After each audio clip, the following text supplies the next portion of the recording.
First official Geeky Cauldron video with my partner in crime, Katie. Hi!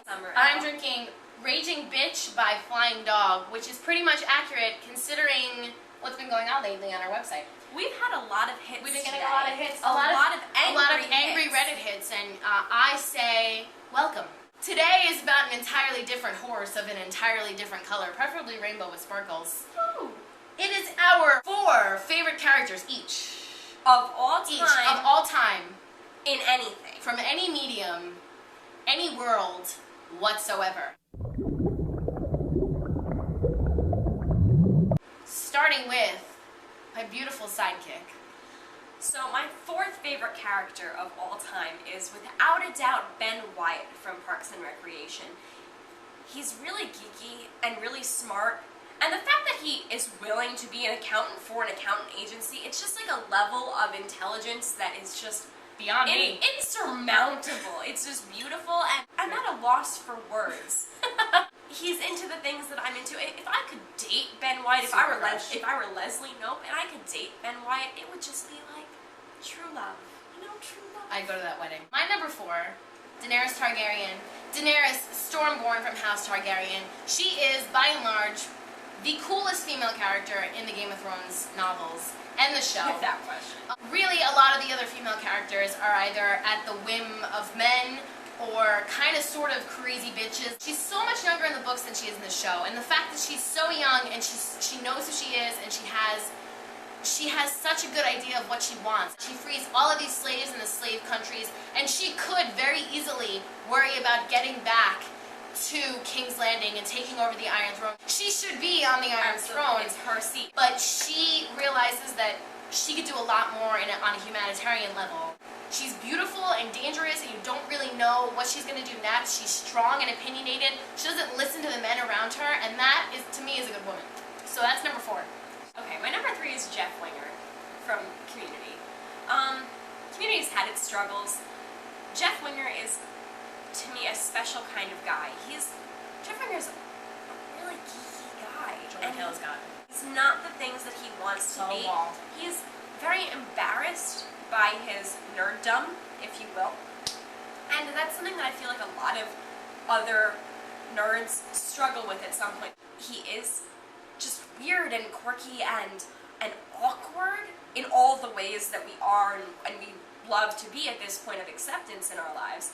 But it's constant denial of this being that's just so beautiful to me because it's so real and so raw, and I love it. And that's why he's my number 3. That's beautiful. Beautiful and deep. Number 3. My number 3 is my femshep, or femshep in general. Femshep, Jennifer Hale. We are not worthy. You are amazing. It's very rare for there to be the option to choose between a male or a female character in a major video game. It's not common. And the fact that I could be her, and the fact that I was her for 3 games in a row. She's a strong female character. She doesn't take any BS. Jennifer Hale is better than Mark Meer. So I just have to say that. I'm sorry. I think Jennifer Hale has a little bit more sass to her.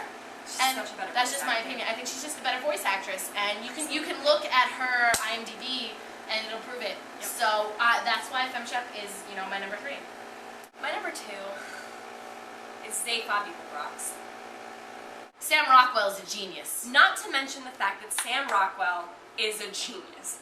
Zaphod Beeblebrox is, both in the books and the movie, someone that has to quite literally and is willing to split their brain and person in 2, solely for a superficial title, and of course the ability to reach the answer to the ultimate question, or the question to the ultimate answer, is just so awesome. He's just such a cool, multi-dimensional character, and he's clearly actually very smart, but he's a dimwit at the same time because he only has, that one little bit. I really do, because he's smart, but kind of not so smart, and that'll continue later. It's a very nice, interesting balance. Plus, he's probably one of the funniest characters I've ever seen in anything in my life. I pretty much watch the movie crying tears of laughter every time he's on screen.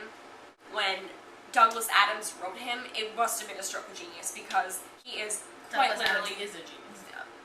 Different level. All day. Just my second favorite character of all time. He's just awesome. Number 2 would be Dumbledore. I am ridiculously partial to Harry Potter. I grew up with it. My father used to work late nights at his job, and he would get the book at midnight on the release because he used to work midnights. And I would wake up the morning the book came out, and it would be on my dresser. It's really cute story. Like, that is something that no matter what kind of hard-hearted see you next Tuesday I may be, still affects me right here.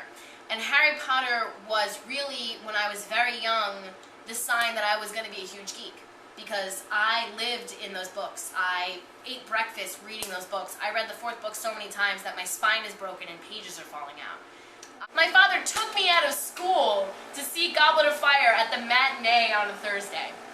Dumbledore is my character for multiple reasons. First of all, he represents the flaws that everybody has. That man led a life that was more trouble than you could have ever imagined. Because his relationship with Grindelwald was actually a romantic relationship. And to believe that you fell in love with someone who is that dark and effed up as a wizard when you're that good, and you actually realize you're starting to fall into that pattern, that is so realistic. He has a darkness within him that he may not even be willing to face, but it's in there and you can't deny that it's in there. Yes, and really I think the value of your morality as a person is judged on not whether or not you're good or bad, but what side of yourself you choose to acknowledge. I don't believe that there's black and white. I think this is a gray area. I think this is a dichotomy of good and evil in everyone, and Dumbledore represents that. And the fact that he is a homosexual English human being wizard is amazing to me, because I think there need to be more characters in the world that are gay, that are amazing, and he's like a gay Yoda. He's a Goda. Dumbledore is the bee's knees. He's the S. He's the shiz. That's my number 2. Tippy? My number 1 is the 11th Doctor. 11 is my doctor because I couldn't be, as a person, more like the character that is 11. Right? Exactly. He's an awkward turtle. He's clumsy and he can barely wrap his head around his own intelligence. He can't have the time articulate the things that he wants to say, and he's just so kind of lost in his own head, but so bright and so awesome. He is 11 is incredible. 11's yours. 11 is, without a question, my doctor. Before I started watching the doctor, she sat me down, Alyssa sat me down, and she said, 11 will be your doctor. Nothing like the connection that I have with 11. He is my favorite character of anything of all time, and I say it regularly when I watch the show with people.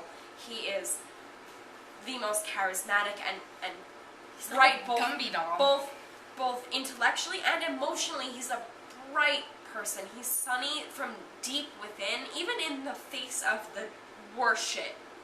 I've just never connected with a character in the same way that I've connected with the 11th Doctor.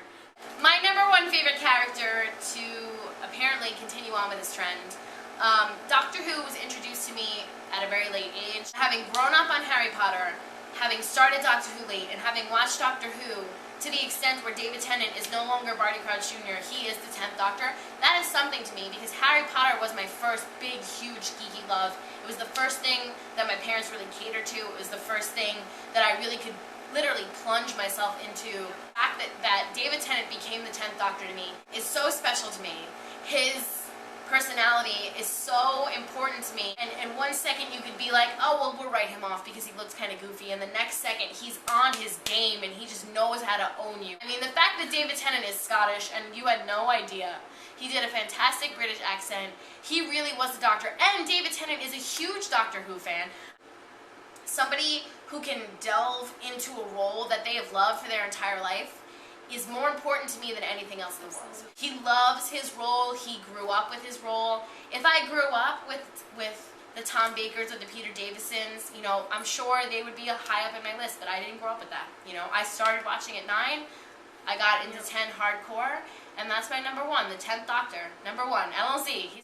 Those are our Top 4. Top 4 favorite characters of all time. All time. Alright guys, we just want to say this has been the Geeky Cauldron. Welcome to Miss KP.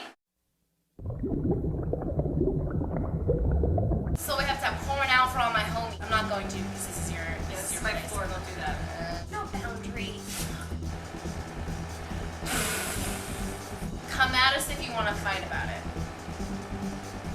You got almost. Favorite! That hurt! These are too tight. Matt Smith, you need to hit her up. Nice. But this is my girl. I would take a bullet for her. I got nothing under bed. It's entirely on me. You are not gonna fit in my box. Your left hand comes out to block your face. Okay. Like come a little close. Not in the chest, but like you know, in the leg or something. In a leg. I'd take a leg But bullet. like, Oh, that was my head. That was straight.